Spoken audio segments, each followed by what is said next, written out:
Почитувани, јас лично го предупредував министерот за здравство Венко Филипче неколку месеци наназад за состојбите во Штипската болница и недостатокот на кислород кој им е неопходен на пациентите заразени од COVID-19. Филипче заедно со директорот ги игнорираа овие апели од мене и од јавноста, и тоа за жал чинеше човечки живот. Знаеја дека има недостаток на кислород, не постапија и продолжија со мантрата дека се е под контрола. Контролата одамна е изгубена. Загубен е човечки живот. Прстот е вперен кон Филипче и затоа оставка веднаш. Несомнено, случајот во Штип е приказ за состојбите во цела држава. И наместо министерот за здравство да иронизира, а директорот на клиничката болница во Штип дрско да се однесува со неистомислениците, време е и двајцата да превземат одговорност за злочинот кој го прават на граѓаните од Источна Македонија.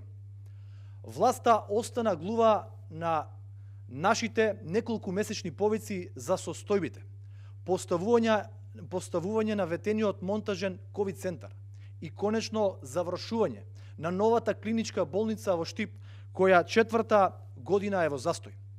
Фејсбук сведоштвото на младата девојка, која ја изгуби мајка си поради нефункционирањето на системот и слаба организациона поставеност, даде причина повеќе овие двајца да ги напуштат функциите.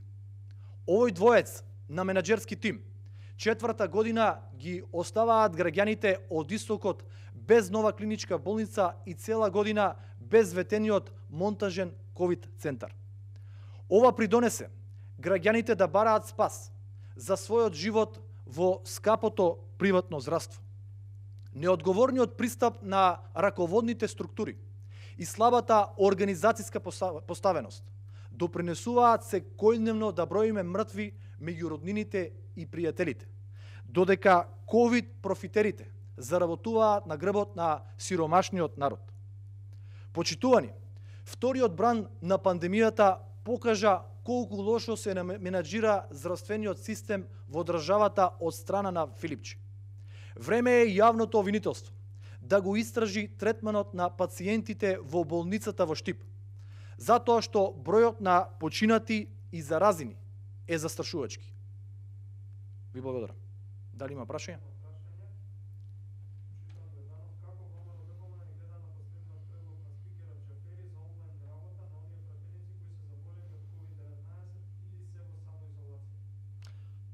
Па добро, досега до нас како пратеници нема стигнато никаква иницијатива, ниту предлог за онлайн работа на собранието.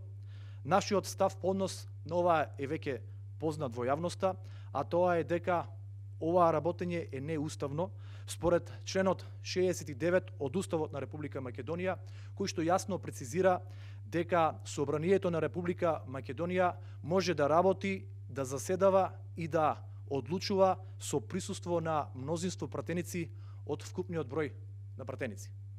Така да, ова е одговорот под нас на ова прашање кое што ја засега целата македонска јавност. Благодарам на вас.